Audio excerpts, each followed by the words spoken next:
What's up, guys? It's America's favorite podcast, Stacked Against the Odds.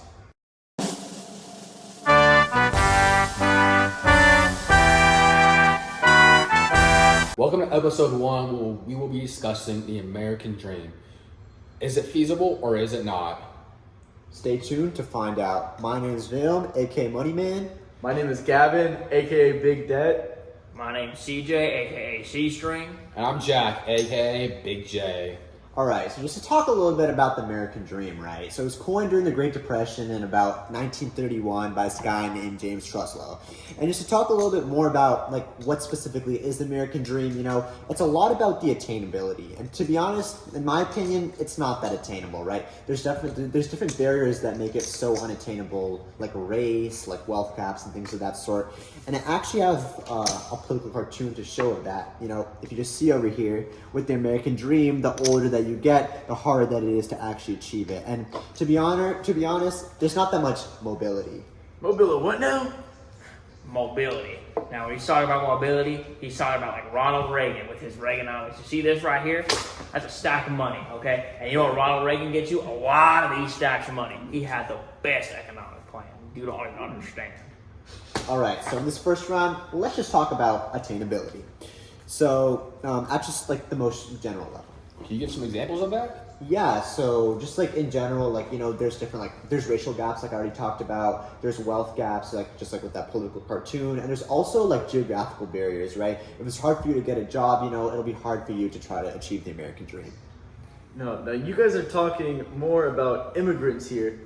But I think that Hamilton was right. I think that I am a good example of someone who is currently achieving the American dream. I can even quote this one musical we watched, In the Heights, where Usnavi works hard in America, in the heights of New York City, to get his mom out of the Dominican Republic. And then there's Nina, who is the polar opposite, who wants to move as far away from her parents in the heights as possible and move across the country to finish her degree at Stanford. I mean, yeah, but that's just a few cases. You're forgetting about the big picture here, Gav.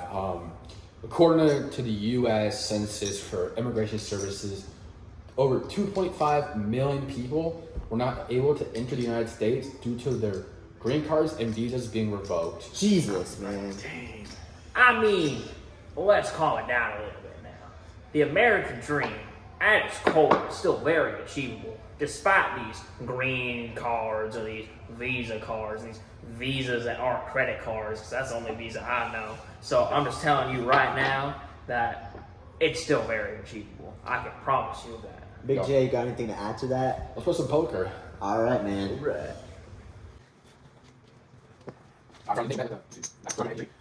Yeah, so, while the American dream is definitely feasible, I do have some limiting factors. I don't like this hand.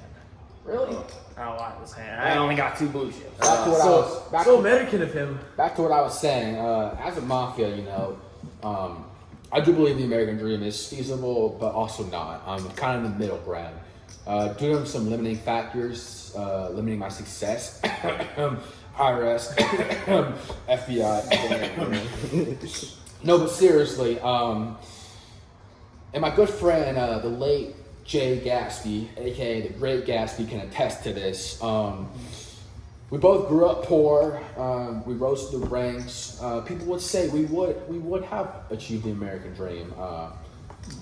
But yeah, anyone got anything to add on that? Yeah, I got something to add to that. What do you got to add? Wait, I think you should let Gavin over here do a little Yeah, bit you more can go time. first. You can go first. Right? Well, I'm thinking. Jack, this is a good point you bring up with Jay Gatsby, but I don't think you've achieved the American dream yet.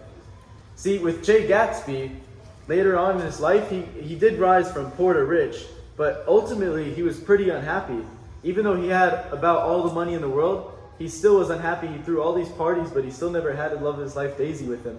If he really achieving the American dream in his eyes was having the love of his life, Daisy, and he didn't have that. I mean, and I just gotta add to that, man. I completely agree with Gavin over here. I mean, sure, you can have all the wealth you want, but in his eyes, if the American dream is trying to get with Daisy, I guess he wasn't really able to achieve that.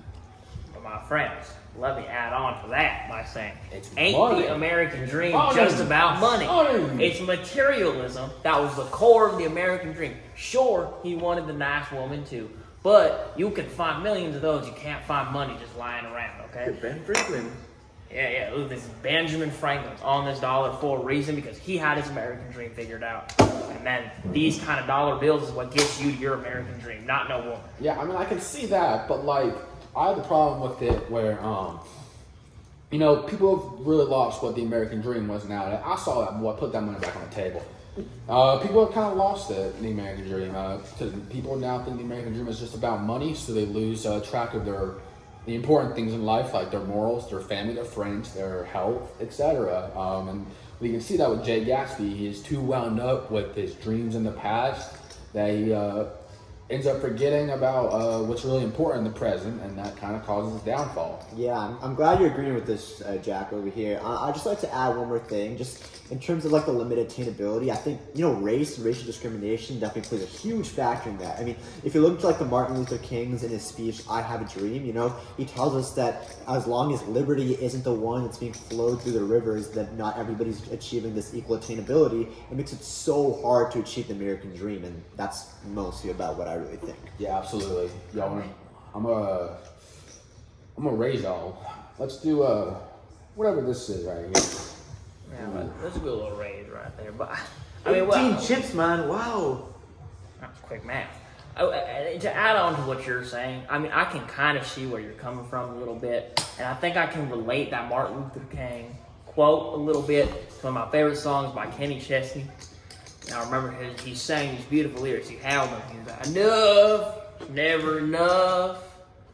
American dream never wakes up." And I remember he said that. I really thought about it for a little while, and I was like, maybe he's onto something here. Maybe my fellow Americans really onto how no matter how rich you are, you're still a little rich and miserable. Because that song by Kenny Chesney was called "Rich and Miserable." And he really knew what he was talking about there. I think so. I think you might be onto something a little bit. You know what? I'm tired of you guys talking down on the American dream like this.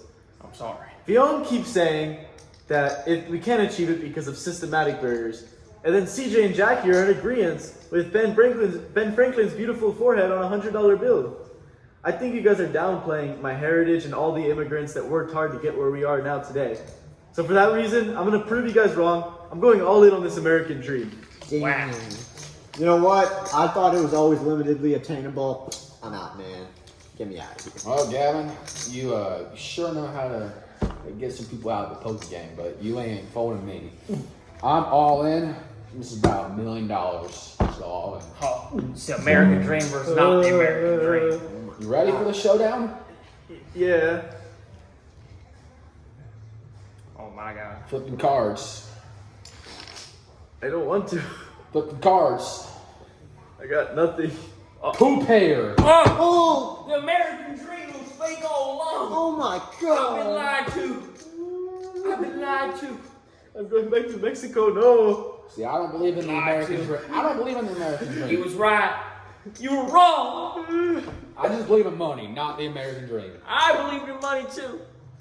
All right, well, guys, that's the end of the episode. Thank you for tuning in to our first episode of Stacked Against the Odds. I can't believe You know We what? have Gavin over here. Oh, Gavin, here you go. Oh. Yes! Can I Thank you. get some money for my music No, career? that's for your trip back to Mexico, all right? CJ, Can I sorry. get some money At least I for can my fly- music career, please? Here, At here's least I 100 can bucks. fly first class back to my Okay. third world country. All right, thank you guys. Tune in next time. We'll be posting another video every other Monday. I'm not gonna be back. Thank you. Thank you.